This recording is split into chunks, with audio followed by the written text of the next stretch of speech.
against the undermanned Steelers?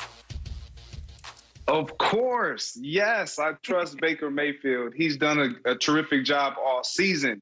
And it's been large in part because of the head coach, Kevin Stefanski, and play caller. And he's put him in successful situations. And I believe he'll do so moving forward into this week 17 against the Pittsburgh Steelers. But let's not act as though Baker Mayfield is going to have to do what he tried to do last week, which is throw the ball 50-plus times. That is not a key to the success of the Browns nor Baker Mayfield. That is not where he thrives.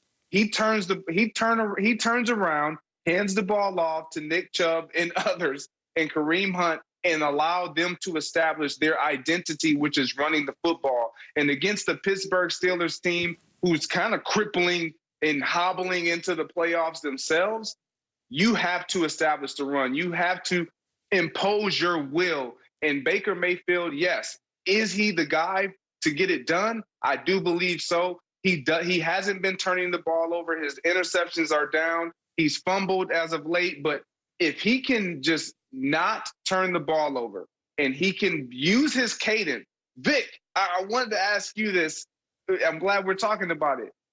Why do we not see Baker Mayfield take advantage of his cadence? Because I feel like when teams like the Pittsburgh Steelers he plays against, they have an opportunity to disguise their coverages, and that's where he finds himself in trouble. And if he uses his cadence or tempo, getting to the line of scrimmage, getting off snaps quick, he doesn't allow those teams to do that. Why do you think that is?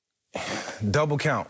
He need to do more double count, make the defense declare so he can see exactly what's happening. That'll help him with his pre-snap read. But, Greg, I tell you this, if Baker Mayfield don't win this game this weekend, there's going to be some smoke in the city. Smoke in the city. We got Big Ben out, Pouncey, T.J. Watt, and Cam Hayward. Bruh, I can come out this chair and win that game. I promise you. We did pros versus Joes. And win that game. Look, there's no excuse for Baker Mayfield this weekend. I feel like I find myself, 3 or 4 times every year saying that this is a must-win game for Baker Mayfield. Baker Mayfield got to win this game. But this one right here, this is a game of huge magnitude, of epic proportions for him. He needs to win this one. His receivers was out last week. He had to throw it 50 times, like you said, Greg. That's not the recipe for Baker Mayfield. It's turn around. It's handed off to Nick Chubb, Kareem Hunt. If they do that, that's where their success lies. If they don't do that, continuously this game and find a way to beat the Pittsburgh Steelers, I don't care what it takes, and it's all going to start with Baker, then I'm going to be super upset. And I know the Cleveland Browns fan base is going to be upset with Baker Mayfield and everyone.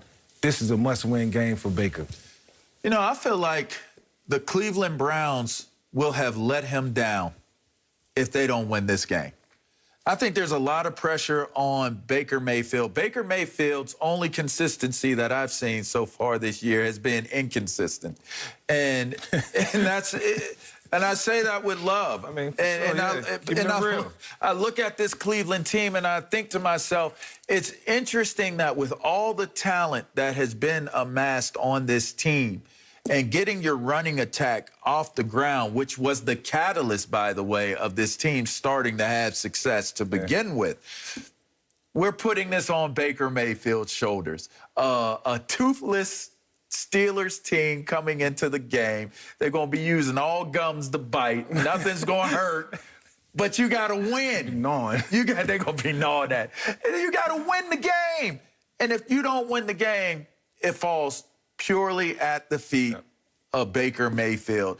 I don't know that that's fair, but the setup of it is certainly there. And Baker, if you're watching this show, going into your practice today, make sure you let yourself know in the mirror. Don't change your mustache and the beard and all that. Don't give me 3 different looks.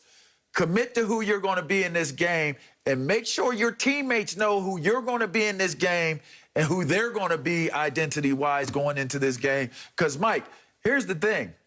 We're talking about a Steelers team that is resting their guys, but we're also talking about the Pittsburgh Steelers. They are the big brother to pretty much every single team other than the Baltimore Ravens in that AFC North division. So don't think for 2 seconds because Big Ben is resting that this is going to be one of those let's get through it type of deals. It's a door prize type of game. You'll mess around and you'll get hit in your mouth and you'll be down early and everybody will be sitting there wondering, why is this happening to Baker Mayfield, not the Browns? I look at this as this is a must-win for Baker Mayfield, reputationally speaking. But reality, this is a must-win game for you, Stefanski, for you, Cleveland. It's a must-win for the Cleveland Browns. Yeah, Stefanski got some time, but I like Greg said, you know, Baker Mayfield, the maturation process right now has to show up the double counts, you know, getting the team in the right formations, getting them in the right checks.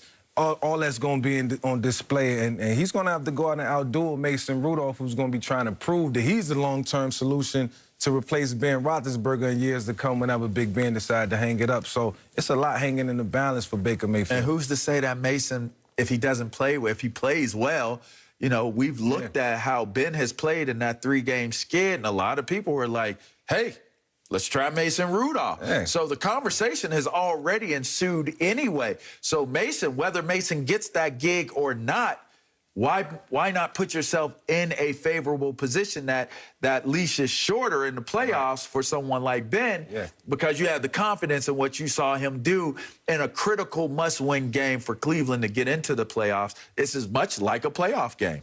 It'll be so good to see the Cleveland Browns in the playoffs. I tell you, for as long as it's been, you know, for them to have a chance to get in position where they are competing in the playoffs, man. It's something we haven't seen from them in a long time, and they should be excited about this moment and this opportunity. They shouldn't let it slip by. You better hope so. Yeah, I'm with you guys. Baker and the Browns have to win this game, especially since they're getting a good chunk of their receivers back. And as LeVar mentioned, they are playing a toothless Stee.